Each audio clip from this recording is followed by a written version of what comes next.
na prática. Sabendo da diferença acima, vem a pergunta: por que precisamos fazer essa diferenciação? O que é Bíblia e o que é Escritura, certo? Bom, a resposta é simples. Porque os livros históricos da Bíblia e os livros de sabedoria não são a palavra do Criador. E por isso existem divergências entre eles, enquanto que as Escrituras são 100% perfeitas e sem erros ou divergências, ok? Às vezes aparece algum errinho do escriba lá que colocou alguma letrinha errada, alguma coisa errada, mas é coisa mínima, tudo bem? Pois bem, desta forma, nós podemos utilizar as Escrituras para estabelecer regras claras que agradam ao Criador e Yahweh, mas não podemos utilizar os demais livros da mesma forma, sendo os demais livros da Bíblia registros históricos, importantes, fundamentais, que nos permitem ter algum entendimento da cultura e história dos momentos onde as Escrituras foram estabelecidas. Ok? Os livros históricos e de sabedoria são muito importantes, eu não estou dizendo que eles não são, ok? Não me entenda errado. Porém, eles não são perfeitos como as Escrituras. As Escrituras são perfeitas, não tem erro, ok? Como eu já disse, às vezes aparece um erro de algum escriba, mas aí a gente corrige com outros manuscritos, ok? Então, acalma aí, tem estudo para tudo isso aí, mas hoje a gente quer saber aqui por que Escritura é uma coisa e Bíblia é outra, ok? A Escritura está dentro da Bíblia, mas nem todos os livros da Bíblia são partes das Escrituras. Vamos lá. Então é o seguinte, olha só. Um exemplo disso a gente pode ter em 2 Reis, capítulo 8, versículo 26, e 2 Crônicas, capítulo 22, versículos de 1 a 2, onde podemos observar uma inconsistência com a idade do rei Acázias, sendo que em 2 Reis, capítulo 8, versículo 26, ele começou a governar com 22 anos de idade, enquanto que na 2 Crônicas, capítulo 22, versículos de 1 a 2, ele começou a governar com 42 anos de idade. Então tem uma discrepância de idade aí. Eu sei, tem pessoas que tentam justificar isso de várias formas, ok? Mas o ponto é, isso aqui não faz parte das Escrituras, é um livro histórico, ok? Todo mundo concorda com isso. Então vamos lá, vamos comparar os dois textos que falam do mesmo rei. Então um está em 2 Reis e o outro está em 2 Crônicas. Então vamos lá. Olha só, era Acázias de 22 anos de idade quando começou a reinar. Qual é o nome do rei? Acázias. Quantos anos? 22. E reinou 1 ano em Jerusalém. E era o nome de sua mãe, Atalia, filha de Omri, rei de Israel. Como era o nome da mãe dele? Atalia, certo? Filha de Omri, rei de Israel. Ok. Aqui embaixo, as mesmas coisas que estão amarelo, tem amarelo, o que está em verde está em verde, o que está em laranja está em laranja. Então vamos ler aqui embaixo. Ó. Agora a 2 Crônicas. E os moradores de Jerusalém, em lugar de Jeorão, fizeram rei Acázias, o mesmo nome de rei, certo? Seu filho mais moço, porque a tropa que viera com os árabes ao arraial tinha matado a todos os mais velhos. Assim reinou Acázias, filho de Jeorão, rei de Judá. Era da idade de 42 anos quando começou a reinar. E reinou 1 ano em Jerusalém, ou seja, a mesma cidade, Jerusalém, mesmo nome de rei, Acázias. Ok. E era o nome de sua mãe, Atalia, filha de Omri, ou seja, a mesma pessoa, o mesmo rei Acázias, a mesma mãe aqui, Atalia, filha de Omri. Okay. Só que em um diz que tem 22 anos de idade, outro diz que tem 42 anos de idade. Qual que está certo? Bom, a gente não importa, para a gente não importa. O que importa é o contexto histórico, certo? Então para a gente está beleza. Só que a gente não pode falar que algo que tem erro é inspirado. Entende isso? Beleza. Então vamos lá. Então 2 Reis e 2 Crônicas, né? 1 Reis e 1 Crônicas, né, são livros históricos importantes, mas eles não fazem parte das Escrituras. Ok? Beleza. Vamos lá. Outro verso que apresenta contradição nos livros históricos, ou seja, não é nas Escrituras, nos livros históricos. Na Bíblia são 2 Reis, capítulo 24, versículo 8, e 2 Crônicas, capítulo 36, versículo 9, como a gente vai ver agora, tá? Onde, em um, se diz que Joaquim tinha 18 anos de idade, no outro diz que ele tinha apenas 8 anos de idade. Essas pequenas contradições são comuns nos livros históricos, porque foi escrito um pelo Reino do Norte e outro pelo Reino do Sul. São livros históricos, ok? Até mesmo nos livros que estão na Bíblia. E por isso foi mantido as duas versões da história, sendo uma registrada no livro de Reis e outra registrada nos livros de Crônicas, certo? Por outro lado, esse tipo de contradição não aparece em nenhuma parte das Escrituras, que são primeiro dos 5 livros da Bíblia, no caso a Torá, e os livros dos profetas. Tem alguma pequena divergência, às vezes, para a questão do escriba que escreveu errado. ok? A gente vai ver isso, a gente vê em outro estudo, tá bom? Mas nada polêmico. Lembre-se que os livros de crônicas foram escritos pelo Reino do Norte, certo? Yashael. E os livros de Reis, Primeira Reis e Segunda Reis, foram escritos pelo Reino do Sul, Yahudá ou Judá. E por isso sabemos, obviamente, que são livros históricos, porque um escreveu o seu ponto de vista e o outro escreveu outro ponto de vista. Eles batem, só que tem pequenas divergências, ok? Então são livros históricos. E não livros inspirados pelo criador Yahweh. São livros históricos, importantes para entender a história do contexto, mas não é um livro inspirado, ok? Livro inspirado são os livros do quê? Dos profetas que estão falando, a boca deles está falando exatamente o que o criador quer. Ponto. Tudo bem.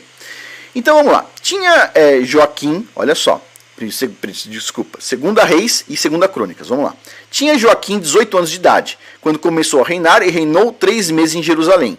E era o nome da sua mãe Neusta, filha de Eunatã, de Jerusalém. Tudo bem. Agora, comparando com o texto de baixo. Tinha, mesmo Joaquim, a idade de 8 anos. Um era 18, agora é 8.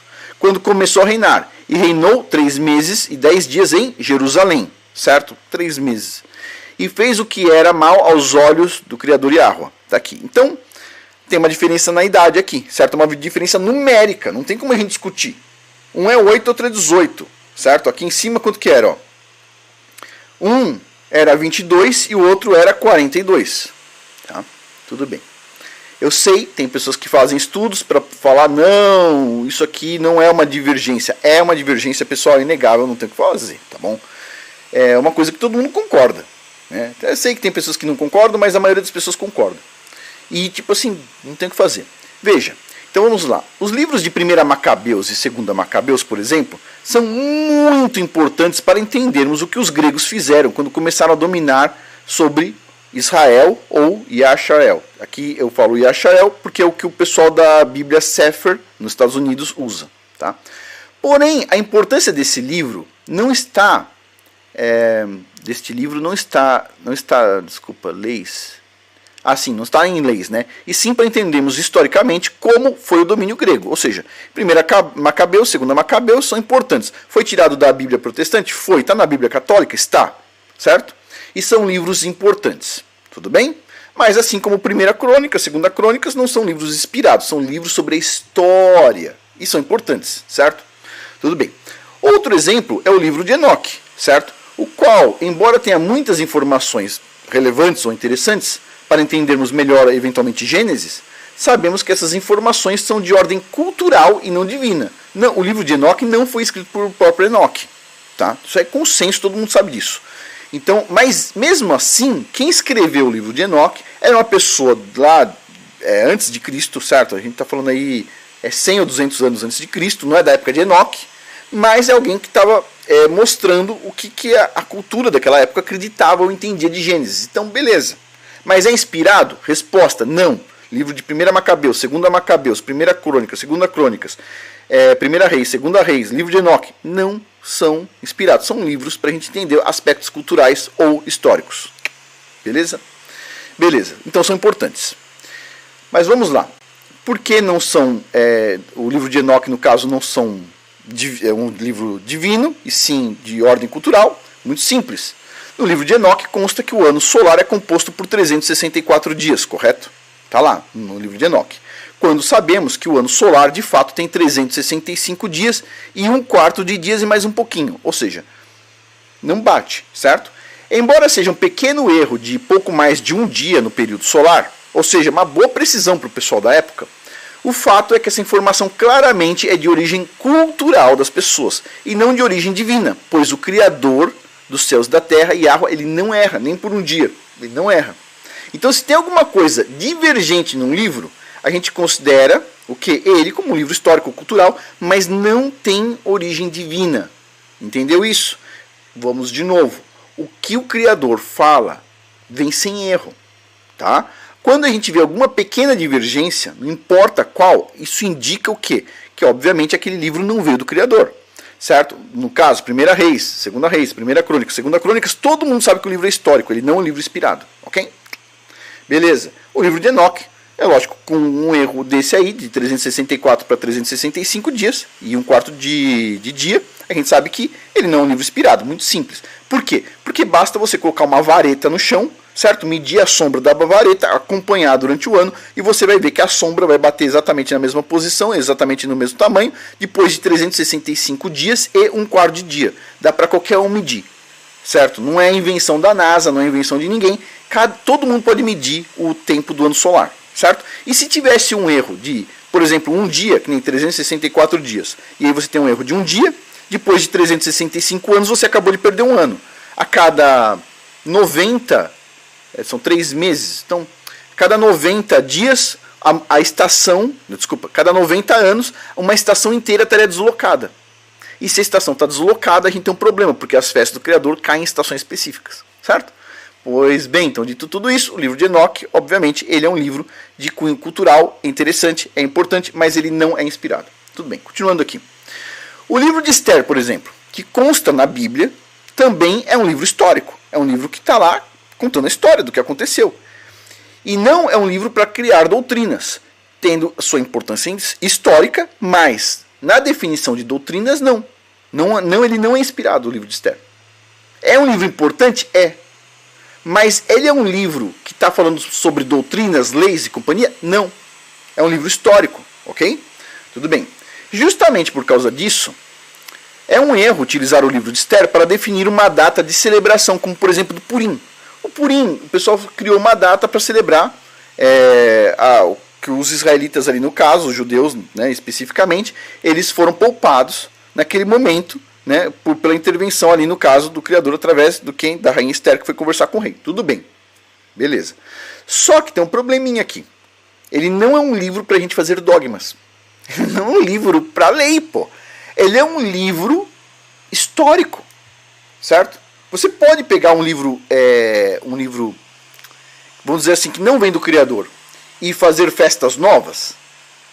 Aí fica de cada um. Os judeus dos dias de hoje acreditam que sim, tá? Mas do ponto de vista, quando você entende o que é escritura, o que não é exatamente escritura, são livros históricos, não, desculpa. Se você quiser celebrar, celebra. Tipo, você não tem nada a ver com isso. Mas não é para o Criador, é para, vamos dizer assim, termos culturais. Você quer criar uma festa cultural da sua comunidade, ou ter lá uma lei específica da sua comunidade com uma festa específica, tudo bem, mas não é para o Criador. Tudo bem? Beleza. Então, Purim, se você quiser celebrar, celebra. Mas não é uma festa para o Criador, certo? Então, uma festa cultural, né, que o pessoal estabeleceu. De fato, devemos celebrar apenas 7 festividades ou 7 convocações, né, tem aí diferença entre festividades e convocações, estabelecidas pelo Criador Yahweh, as quais são estabelecidas nas Escrituras, não nos livros históricos, elas estão estabelecidas nas Escrituras. E não na Bíblia como um todo, certo? Desta forma, criar novas datas de celebração como Purim, com base no livro de Esther, ou como Hanukkah, entre outras festividades, que são locais, e não são ordenanças do Criador, não é uma coisa assim que a gente deveria fazer. O pessoal faz, eles vão lá, pegam um livro histórico e criam uma festa. Tudo bem, é uma coisa cultural, mas não é uma das festas do Criador. É uma festa que um povo resolveu escolher para si próprio, para celebrar algo legal. Talvez seja interessante culturalmente no ponto de vista de alguém, ok? Mas não é uma festa para o Criador, é uma festa que a pessoa estabeleceu para si própria, né? Nada de mal nisso, é uma coisa deles lá, certo? Só que as festas do Criador são 7 e acabou. Então vamos lá. Por outro lado, sempre vão existir pessoas que defendem que toda a Bíblia é perfeita para doutrinas. Sempre. Não, a Bíblia inteira é perfeita para doutrina. Não. As Escrituras são perfeitas para doutrinas. Não é a Bíblia inteira. A Bíblia, para a gente entender o contexto histórico, cultural e companhia, legal pra caramba. Mas, para definir doutrina, essas são as Escrituras. Ok. Então vamos lá. Então tem pessoas que vão defender isso, que a Bíblia inteira é perfeita para doutrinas, e às vezes usam, por exemplo, passagens como em João, capítulo 10, versículo 22 a 39, que está no Novo Testamento, certo? Para mostrar que no templo do Messias Yahushua já era celebrado, por exemplo, o Hanukkah, né? Ou seja, no inverno em Israel, ou seja, em dezembro. A resposta, então, né, o pessoal vai usar João, dizendo que o pessoal estava celebrando o Hanukkah, e é verdade, a resposta é sim, o pessoal lá estava celebrando o Hanukkah. tanto antes como no tempo do Messias já se faziam muitas coisas que não eram consideradas certas na Bíblia, né? Todo mundo sabe disso, não é difícil entender. E o próprio Messias advertiu muito sobre essas coisas, chamando para o arrependimento, tá? Então vamos ler aqui João capítulo 10, versículos 22 a 29, para entender o que o pessoal que celebra o Hanukkah utilizando o Novo Testamento entende. Então vamos lá. Então diz assim, começando no versículo 22. E em Jerusalém havia a festa da dedicação, e era inverno. Nenhuma festa do Criador Yahweh cai no inverno, ok? Nenhuma. Cai na primavera, a gente tem festa na primavera, a gente tem festa no outono. Nenhuma festa do Criador cai no inverno. Então, se o pessoal estava fazendo uma festa no inverno, a única festa que a gente conhece no inverno é Hanukkah, certo? Então, que vem lá do livro de Macabeus, que é um livro histórico e não um livro para a gente criar doutrina e muito menos festa. Estou falando aqui, estou sendo assim, estritamente acoplado com as escrituras, ok? Tudo bem. Então dizia assim, então teve essa festa no inverno. Então o pessoal vai lá e diz, tá vendo, Afonso? Tem que celebrar Hanukkah. Não tem que celebrar Hanukkah, ok? Não é uma das festas do Criador, você celebra se você quiser, ok? Só que a gente sabe que a festa de Hanukkah hoje, que não é uma festa do Criador, ela já foi contaminada. O pessoal agora aqui nos Estados Unidos, você vê muitos judeus tendo, por exemplo, como é que se fala? O pinheirinho de Hanukkah, onde eles colocam as luzinhas de Hanukkah no pinheirinho de Hanukkah, certo? E é uma festa uma semana do Natal, mais ou menos. E o pessoal vai lá e põe aquele pinheirinho de Hanukkah e põe os presentinhos embaixo. Os presentinhos de Hanukkah.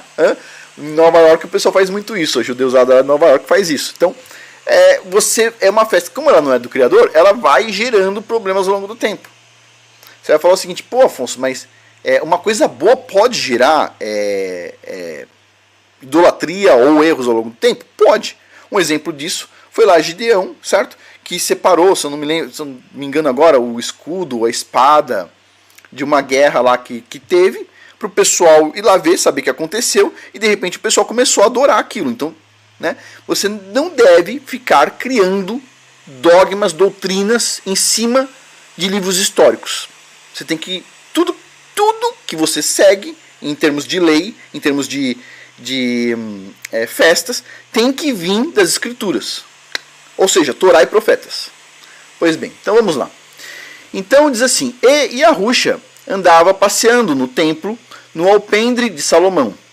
Rodearam-no, pois, os judeus, e disseram-lhe, até quando terás a nossa alma suspensa? Se tu és o Messias, diz-o-no abertamente. Respondeu-lhes Yahusha, já vô-lo tenho dito, e não o credes. As obras que eu faço em nome do meu Pai, essas testificam de mim.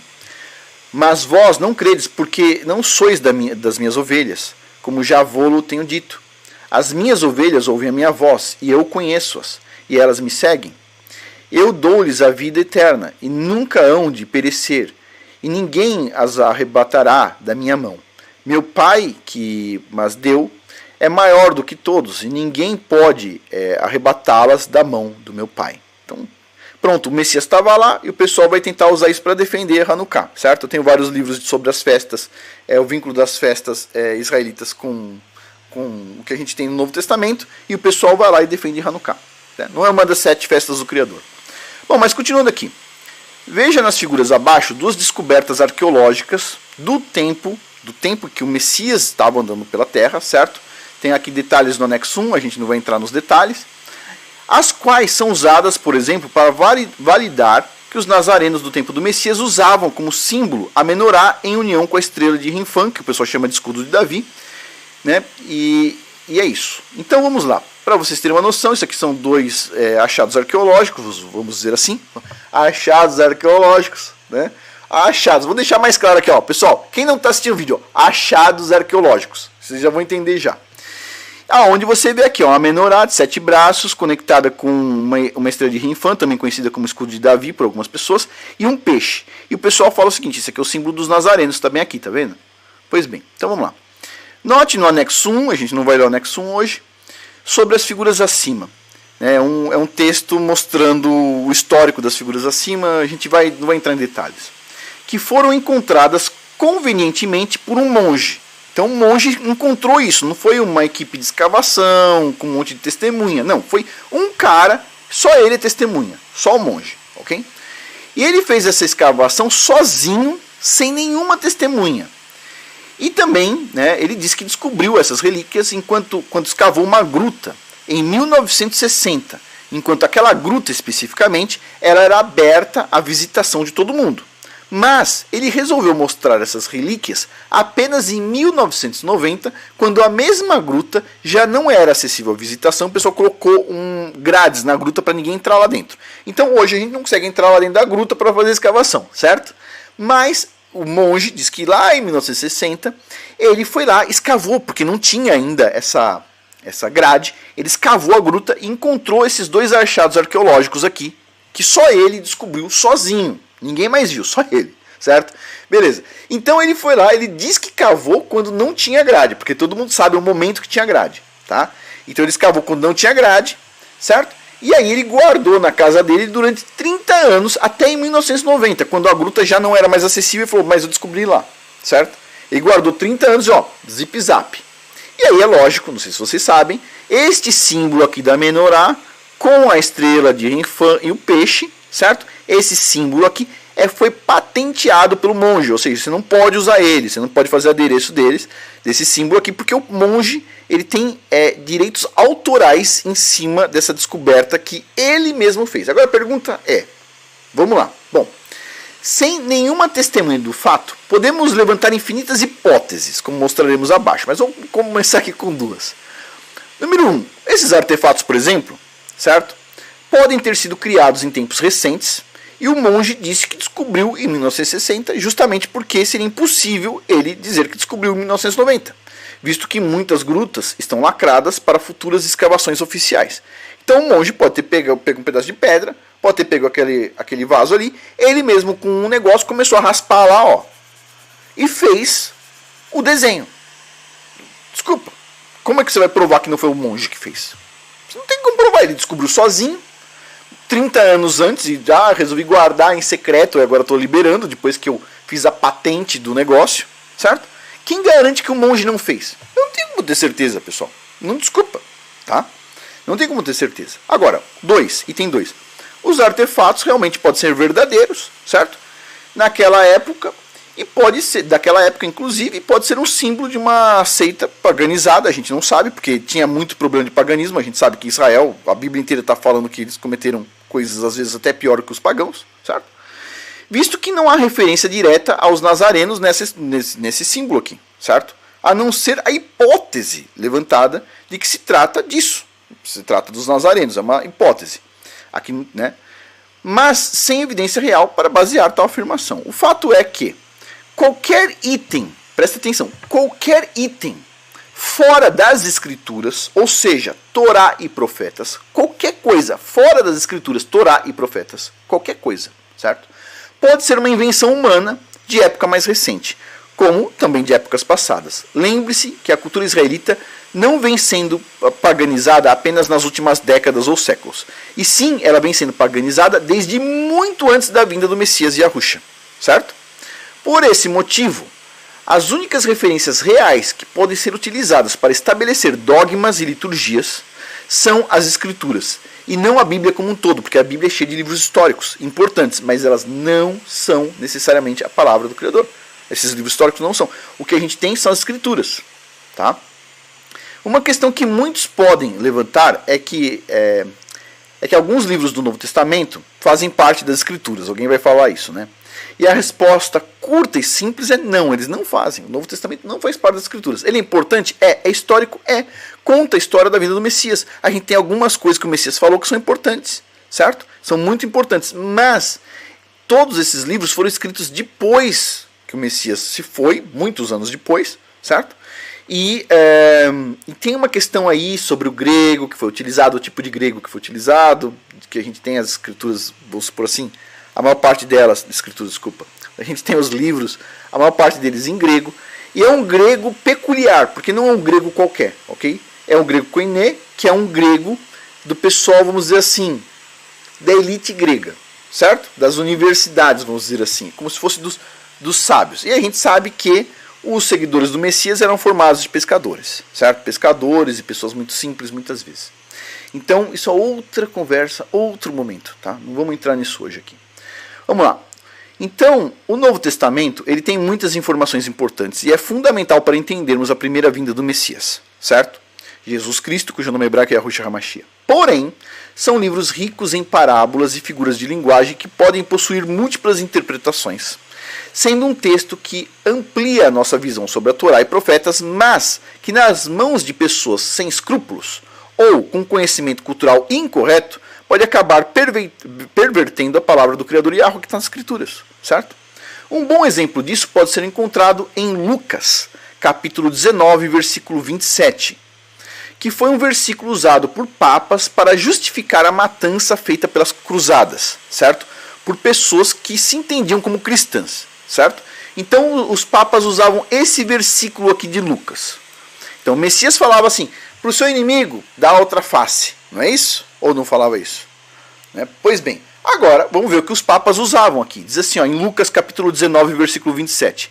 E quanto àqueles meus inimigos, que não quiseram que eu reinasse sobre eles, trazei-os aqui e matai-os diante de mim. Ou seja, o Papa diz o seguinte, eu estou aqui na figura está lá na figura de Jesus, né, na visão deles, e ele falava o seguinte, ele pegava e usava esse versículo, olha, a quanto aqueles inimigos que não quiseram que eu reinasse sobre eles, traz-os aqui e matai-os diante de mim. O Papa, o cara diz assim, ó, não quer aceitar o reinado do Papa, o Papa diz o quê? Vai lá, traz ele e mata aqui na minha frente, certo? Pois bem, ou seja, é um texto do Novo Testamento, está escrito realmente isso, e foi tirado fora do contexto, certo? Talvez, vamos dizer assim, vamos ser bondoso, foi tirado fora do contexto. Vamos ser bondoso. Por que a gente vai ser bondoso? Porque assim, dos evangelhos, a gente tem 4 evangelhos, ok? A Bíblia mais antiga é a Bíblia etíope, ok? E na Bíblia etíope não tem 4 evangelhos, tem um evangelho, certo? Que é o de Mateus. Ponto número 1. Ponto número 2. Os, vamos dizer assim, pais da igreja, tem uma parte que eles falam mal dos nazarenos em livros históricos, onde eles falam assim, aqueles nazarenos, eles têm o livro de Matitiarro, Mateus, no original em aramaico, ou em hebraico, agora eu não lembro. E eles atrapalham muito a gente, como se fossem mosquitos zunindo no nosso ouvido com aquele evangelho de Matitiarro, de Mateus. Ou seja, depois eles foram lá e colocaram mais 3. Esse evangelho especificamente, Lucas, a gente sabe que não foi escrito por Lucas, ok? Isso aí a gente pode outra hora conversar sobre o assunto. Ele foi escrito por Lúcius. E Lúcius foi a mesma pessoa que escreveu o livro de Atos, ok? E aí tem toda uma problemática por trás disso. E aí a gente precisa ter muito cuidado. Por quê? Porque, pessoal, vamos lá. Por que eu deixo tanta coisa anotada para meus filhos? Aqui é só um estudo pequenininho, tem um monte desses estudos. Mas por que eu deixo tudo anotado? Porque é o seguinte, se as pessoas que estudam muito o Novo Testamento, tá? Elas estudam a fundo, elas entram muito fundo no Novo Testamento. O que acontece? Se elas não tiverem a condução apropriada dentro do Novo Testamento, elas vão virar 3 tipos de pessoas. Ou elas vão dizer assim, elas vão virar o cristão convencional do dia de hoje, que é assim, a graça e tudo mais, e é só isso que importa, né? Ou seja, se o cara adulterou, matou e não sei o que, e companhia, nada disso importa. O que importa é a graça, certo? O cara não precisa manter mandamento, pode comer porco e companhia. Esse é um tipo, certo? É uma orientação incorreta. O outro tipo é aquele que estuda e depois vai para o judaísmo, recua, diz não, isso é tudo invenção de Roma, porque tem coisa que não bate com a escritura, porque o cara não entende o que é escritura, certo? Então recua, e tem aqueles que viram ateus, certo? Assim, pessoal, eu estou estudando sobre grandes especialistas do Novo Testamento, pessoas que têm um mega conhecimento que se tornaram ateus. Por quê? Porque eles têm uma condição incorreta. Então, qual que é o meu receio? Quando eu faço estudo, é o seguinte, eu tenho que ensinar meus filhos, eu estudo com eles no Shabat, e eu tenho que mostrar para eles qual é a maneira correta, e eles têm que entender isso. Porque se eles não entenderem, eles vão cair na mesma armadilha de uma dessas 3 vertentes, ok? Então, ou seja, tem que entender tudo corretamente, e para isso precisa de uma pessoa, né, estando ensinando aqui, no caso eu ensino meus filhos. Pois bem, bom, é um prazer ensinar vocês aqui também, ou compartilhar com vocês, porque meus filhos, eles me ouvem, entendendo que eu quero o melhor deles. Aqui, a maioria das pessoas vai falar que eu quero views, que eu quero não sei o que, bibi, aquela coisa toda. Então, beleza, então não precisa acreditar, tá bom? Vamos lá, o que importa para mim são os meus filhos, tá bom? Vamos lá, vamos continuar aqui. Então, olha só, deixa eu ver onde a gente parou. Tudo bem, aqui ó. É válido destacar que muitas pessoas entendem com clareza que as cartas do apóstolo Paulo, né, ou Shaul, não fazem parte das escrituras, pois são cartas. São cartas, pessoal, são cartas. É difícil as pessoas entenderem, não são livros. Nem livro é, são cartas. São cartas, simples cartas, certo? Pois bem, cartas, às vezes, em alguns momentos, algumas cartas com sabedoria e conhecimento, mas não como uma mensagem direta do Criador Yahweh, tá? Não é inspirado, pessoal, desculpa. Por outro lado, algumas dessas pessoas entendem que os evangelhos são parte das escrituras. Porém, conforme comentado anteriormente, os evangelhos são ricos em parábolas, as quais permitem múltiplos entendimentos, e por isso não podem ser usados de forma isolada, e sim em paralelo com a Torá e com os profetas. E por isso é indicado que antes que uma pessoa estude o Novo Testamento, ela tenha pleno conhecimento das escrituras, Torá e profetas. Okay? Se você não tiver pleno conhecimento das escrituras, você vai ter um desvio muito grande. A Bíblia, como um todo, é fundamental para o entendimento das escrituras, certo? Assim como eventuais livros apócrifos mais confiáveis, visto que as escrituras foram entregues dentro de um contexto histórico e cultural. Porém, as escrituras não dão as palavras, as escrituras nos dão as palavras finais em qualquer tema abordado.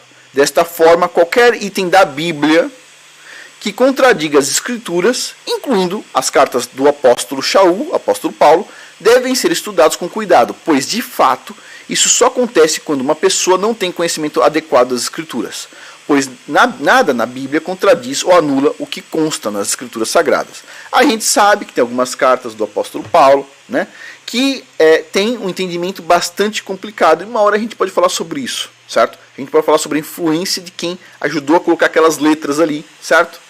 Isso é outra conversa, é outra hora, é um estudo muito profundo. Bom, pessoal, a gente para por aqui. Por hoje é isso. Muito obrigado a todos. Eu espero que vocês tenham gostado do estudo. Espero que tenha contribuído com alguma coisa.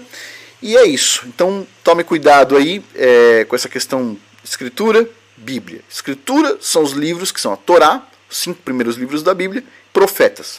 Simples de entender. Os outros livros da Bíblia são históricos. São importantes para a gente entender alguns acontecimentos, mas eles são históricos principalmente.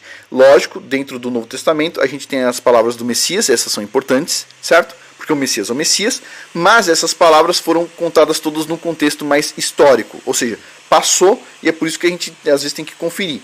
Algumas pessoas, por exemplo, falam assim, não, então tudo que o Messias falou é importante. A gente tem, por exemplo, um evangelho que muitas pessoas odeiam, que é o evangelho de Barnabé ou Barnabas, certo? É um evangelho que ninguém traduziu para o português, que eu saiba, e ninguém gosta dele, certo? Por quê? Porque ele é igual aos outros evangelhos, mas ele tem algumas coisas complicadas ali. Como, por exemplo, só um exemplo, tá? As pessoas ficam bravas. O pessoal fala assim, não, esse evangelho ele é recente. É tão recente quanto os outros, ok? Mas o problema não é esse. Eu digo assim, em termos de manuscrito que a gente tem dos antigos, né? Mas tem uma passagem que é polêmica no evangelho de Barnabé, né, ou Barnabas. Que sabe aquela passagem onde tem uma mulher encontra o Messias, eu não lembro agora o texto geral, mas ela encontra o Messias e ela vai pedir uma ajuda, e o Messias diz assim, eu não vim para os cães, eu vim para as ovelhas perdidas da casa de Israel. Ou seja, ele veio para as ovelhas perdidas do norte, ele falou, não vim para os cães, certo? E aí a mulher, muito sábia, diz assim, mas até os cães comem os restos que caem na mesa do seu senhor. E ele diz assim, foi sábia, hein? Foi sábia. E aí ele vai lá e ajuda ela. Você se lembra dessa passagem? No evangelho de Barnabé, Barnabé pergunta a Yahusha por que ele chamou a mulher de cachorro. Certo? Ele pergunta, é uma pergunta interessante. Por quê? Vamos lá, pessoal. Quem é Barnabé? Antes de responder o que o Messias respondeu lá no Evangelho de Barnabé. Barnabé é um dos primeiros discípulos do Messias. Quando Paulo chega lá em Atos para ser apresentado para os apóstolos e ninguém quer receber ele, quem consegue introduzir Paulo foi Barnabé. Certo? Barnabé esteve com Paulo até Atos 15, se eu não me engano. Em Atos 17 você não vê mais Barnabé substituído por Silas. Certo? Isso é importante, né? Um detalhe muito importante, mas isso é outra história. E ele é substituído por Silas, e você vê porque o que aconteceu ali entre Atos 15 e Atos 17. você vê Gálatas, né? Aí Gálatas, o que aconteceu? Aconteceu um probleminha ali, né? Mas isso é outra história. Então vamos lá. Então Barnabé estava dando apoio para Paulo até Atos 15, depois teve um probleminha ali, e Atos 17 não é mais Barnabé, a gente vê Silas no lugar. Mas não é esse o ponto. O ponto é o seguinte: Barnabé era um dos discípulos direto do Messias, certo? Estava junto com ele. E o pessoal diz: não, esse evangelho não é inspirado. Né? Tudo bem, todos eles são históricos, tá? Mas nessa passagem ele pergunta: por que chamaste a mulher de cachorrinho? Né? Eu nem sei se eu falo isso para vocês, porque a maioria vai ficar chateada comigo, mas é o que está escrito, ok? No Evangelho de Barnabé. Não estou dizendo se está certo ou errado, agora é uma curiosidade, ok? Você não precisa ficar bravo comigo, ok? Não precisa ficar bravo, tá bom? Mas diz assim, tem uma coisa que as pessoas que leem as cartas de Paulo vão dizer assim: não, com certeza é falso, mas é assim, ó. Diz no Evangelho de Barnabé assim, a resposta do Messias no Evangelho de Barnabé, que a gente não sabe se é verdadeiro ou não, a gente tem dúvida, né? Mas diz assim, ele diz assim: todos aqueles que são que são incircuncisos não são como cachorros? Complicadíssimo, hein? Complicadíssimo, mas isso é outra história, outro ponto, certo? Estou falando que é verdadeiro o Evangelho de Barnabé? Não, estou dizendo que está escrito lá, certo? E estou dizendo por que ele foi retirado, exatamente por causa disso, por conta disso, certo? Porque as pessoas entendem que o apóstolo Paulo está dizendo que não precisa mais circuncisão, e algumas pessoas entendem que se, nas versões atuais da Bíblia, certo? Com toda aquela bagunça que você vê, se você fizer circuncisão, você ainda vai ser amaldiçoado na visão de alguns. O negócio é complicado. Só que o que está escrito nas Escrituras? Está escrito isso nas Escrituras? Vai lá e lê as Escrituras, Torá e Profetas, tá bom? Bom, pessoal, não estou querendo gerar polêmica, não estou querendo deixar ninguém nervoso. Eu estou zen, certo? Estou voltando aqui a fazer vídeo zen. Muito obrigado a todos aí pela atenção. Ainda vou demorar para postar vídeo todos os dias, vou demorar um pouquinho mais, mas eu estou quase lá, tá bom? Por hoje é isso. Muito obrigado a todos aí pela atenção. Até mais.